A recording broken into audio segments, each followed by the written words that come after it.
ரிஷபராசிக்காரர்களுக்கு 2026 அதிகமான சுப பலன்களை கொடுக்கறதுக்கு ஒரு சின்ன பரிகார டிப்ஸ் கொடுக்குறேன். இதில் என்னென்னு கேட்டிங்கன்னா, உங்களுக்கு அற்புதமான காலம் 2026 ரொம்ப நாளாக காத்துட்டு இருந்தீங்க. இதெல்லாம் பலிக்க போகுது. கை கெட்டினது வாய் கெட்டாமல் இருந்தீங்க. இது எல்லாமே உங்களுக்கு நிறைவேறப் போகுது. பணம், பட்டம், பதவி, ரெக்கக்னேஷன், அதிக வருமானம், திருமணம் அப்படின்னு சுப பலன் உங்களுக்கு கிடைக்க போகுது. 2ஆம் இடத்துல குரு இருந்தாலும் பரவாயில்ல, 3ஆம் இடத்துல உங்களுக்கு குரு உச்சமாக இருந்தாலும் பரவாயில்ல, 11ஆம் இடத்துல உங்களுக்கு சனீஸ்வரரும், 10ஆம் இடத்துல ராகுவும் இருப்பதும், 10ஆம் இடத்துல இருந்து 9ஆம் இடம் போகக்கூடிய அந்த ராகுவும் அற்புதமான பலன் கிடைக்கும். அதனால் நான் ஒரு சின்ன பலன் சொல்கிறேன். அந்த பலனில் கொஞ்சம் பயந்துடாதீங்க. வெளிநாடோ வெளி மாநிலமோ கிடச்சதுன்னா தயவு செஞ்சு கிளம்பி போங்க. குடும்பத்தை விட்டு நான் பிரிய போகிறேனே சார் அப்படின்னாலும் கவலை இல்லை, தயவு செஞ்சு போயிட்டு வாங்க. அது உங்களுக்கு மிகப்பெரிய திருப்பத்தை கொடுக்கும். மேற்கொண்டு படிக்கிறது கூட போகலாம். இது எல்லாத்த விட என்ன பரிகாரம் அப்படிங்க, ஏன்னா ஏற்கனவே நான் கொடுத்துருக்கேனே, என்னுடைய சேனலில் போய் பாருங்கள். ரிஷபத்துக்கு நல்ல விரிவாக கொடுத்துருக்கேன் ஒரு 3 நிமிஷத்துக்கு. அப்போது என்ன பரிகாரம் அப்படின்னு கேட்டிங்கன்னா, ஆலங்குடி அப்படிங்கிற குரு கோவிலுக்கு போங்க.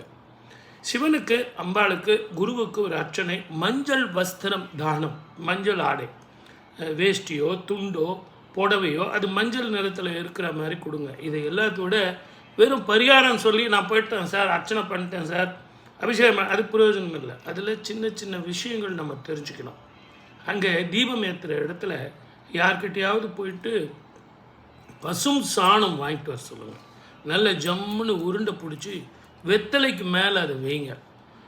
அதை குழி பண்ணி நெய் ஊற்றி, நல்ல பசும் நெய், கண்ட நெய்லாம் ஊற்றாதீங்க, புரியுதுங்களா? நல்ல பசும் நெய் ஊற்றி 2 திரி போட்டு ஜம்முன்னு தீபம் போடுங்க. தீபம் போட்டு நான் பாட்டுக்கு வந்துட்டேன் சார், 10 நிமிஷம் உட்காருங்க. அந்த தீபத்தில் இருந்து ஒரு வாசனை வரும். அந்த வாசனை உங்களுக்கு மிக மிக அற்புதமான பலனை கொடுக்கும். இந்த தீபத்துக்கு என்ன பேருன்னு சொல்லிட்டு கேட்டிங்கன்னா நீங்கள் ஆடி போயிடுங்க. சொர்ண தீபம்னு பேர். இன்றைக்கி தங்கம் வைக்கிற விலைக்கு தங்கத்தில் தீபம் போட முடியுமா? முடியாது சார். தங்கத்தில் போய் தீபம் போட்டு வாங்க சார், உங்களுக்கு நல்ல பலன் இன்னும் நிறைய கிடைக்கும் சார் அப்படின்னா, நீங்கள் வேறு சார் 1 லட்ச ரூபா போகுது என்ன போய் போட சொல்கிறீங்களே. ஆனால் சாஸ்திரத்தில், ஜோதிடத்தில் எளிமையாக சொல்கிறது தான் பரிகாரம்.